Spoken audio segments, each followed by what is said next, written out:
Muito bom dia, meu irmão, minha irmã, todos vocês que me acompanham por este canal de evangelização diaconal, para toda a igreja no mundo inteiro, para a nossa arquidiocese, para todos onde chega esse instrumento de evangelização. Hoje celebramos aqui terça-feira da 14ª semana do tempo comum. O evangelho de hoje será Mateus, capítulo 9, do 32 ao 38. Acompanhe você em casa com a sua Bíblia. Vamos à leitura. O Senhor esteja convosco, Ele está no meio de nós. Proclamação do Evangelho de Jesus Cristo, segundo Mateus. Glória a vós, Senhor. Logo que saíram, eis que lhe trouxeram um endemoniado mudo. Expulso o demônio, o mudo falou. A multidão ficou admirada e pôs-se a dizer: Nunca se viu coisa semelhante em Israel. Os fariseus, porém, diziam: É pelo príncipe dos demônios que ele expulsa os demônios. Jesus percorria todas as cidades e povoados, ensinando em suas sinagogas e pregando o evangelho do reino, enquanto curava toda sorte de doenças e enfermidades. Ao ver a multidão, teve compaixão dela, porque estava cansada e abatida, como ovelhas sem pastor. Então disse aos seus discípulos: A colheita é grande, mas poucos os operários. Pedi, pois, ao Senhor da colheita que envie operários para a sua colheita. Palavra da salvação, glória a vós, Senhor. Em nome do Pai, do Filho e do Espírito Santo. Amém. Meu irmão, minha irmã, nesta terça-feira, ainda estamos naquela sequência da qual anunciei semana passada, de estarmos vendo o poder e a ação do Filho de Deus que passa por este mundo fazendo bem, curando todo tipo de enfermidade, expulsando os demônios, né? E assim anunciando e efetivando a consolidação, a implantação do reino de Deus, né? Nós podemos verificar que Jesus aqui continua percorrendo todos os tipos de cidades e povoados. Para quê? Para, em primeiro lugar, ensinar. E ele vai direto e também por muito respeito aos seus próprios irmãos judeus. Em primeiro lugar, vai nas sinagogas para os judeus e depois para as pessoas, porque Cristo não quer ali desequilibrar a ordem para a qual o anúncio deve chegar. O anúncio é para todos, mas o povo também dos judeus, né, deve também receber, não por primazia essa questão e privilégios, o anúncio, mas porque são de fato o povo e precisam se convencer que Deus enviou seu Filho para a salvação de todos e estabelecer o reino de Deus, né? Ele vai em suas sinagogas e prega o evangelho do reino. E também, neste meio tempo, né, de pregação, efetivava ali curas de vários tipos de doenças, enfermidades do corpo e da alma, né, da qual nós podemos observar. Então, nós podemos destacar neste evangelho de hoje, em primeiro lugar, Jesus é aquele que ensina. Em segundo lugar, ele cura todo tipo de doença, conforme acabamos de ver no Evangelho, né? Jesus é aquele que é o Senhor, o Mestre, aquele que tem compaixão pelas multidões que estão ali doentes, angustiadas, né?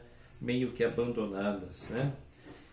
E também, em quinto lugar, ele é o trabalhador do reino por excelência. Aquilo que ele prega serve de exemplo para os seus discípulos que o continuam acompanhando, e chega um momento que ele mesmo diz que a messe é grande e os operários são poucos. O trabalho do reino é um trabalho enorme que continua e perdura nos dias de hoje e sempre até que o Senhor volte, né?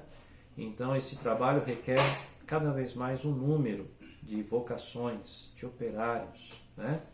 E também não só vocações, todo batizado, toda batizada que se dispõe em comunhão sempre com a figura de Pedro, né?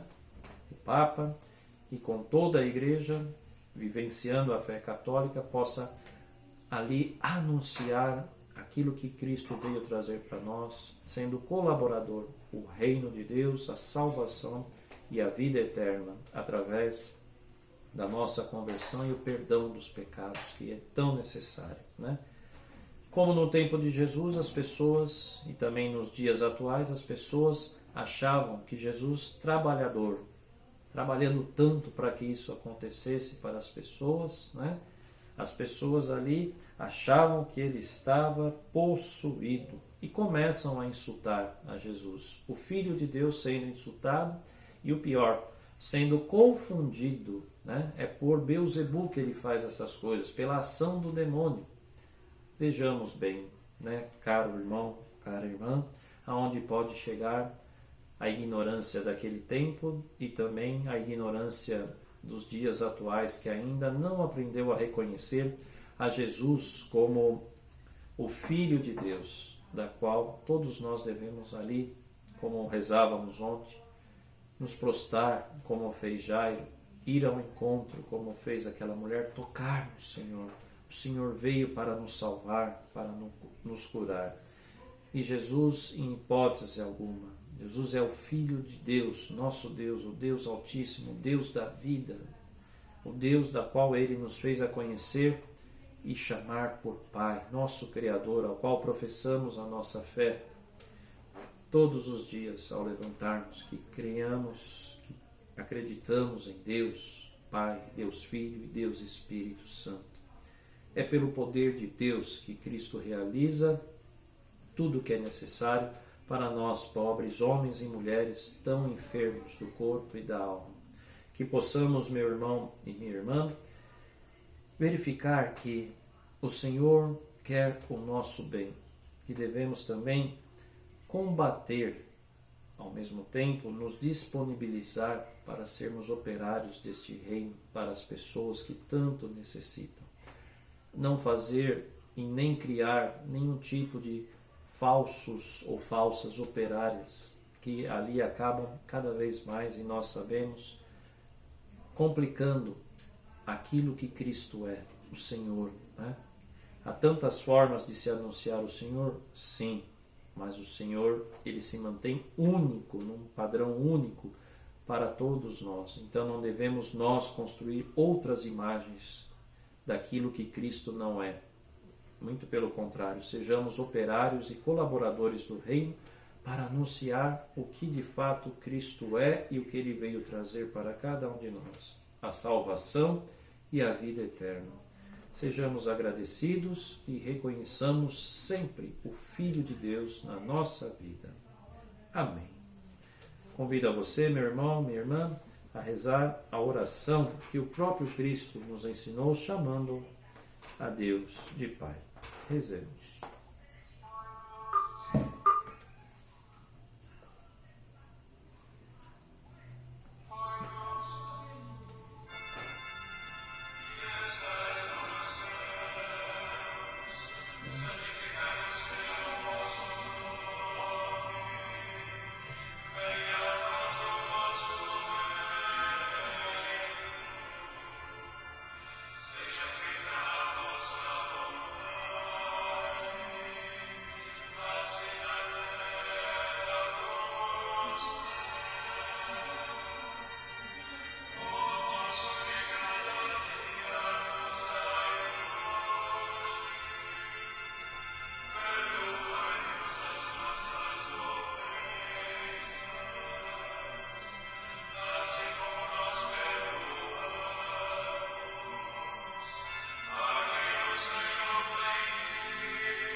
O Senhor esteja convosco, Ele está no meio de nós. Que pela intercessão da bem-aventurada Virgem Maria, nossa Mãe, a Mãe Aparecida, desça sobre nós a bênção de Deus Todo-Poderoso, Pai, Filho e Espírito Santo. Amém. Confiai no Senhor, Israel, sempre. Amém.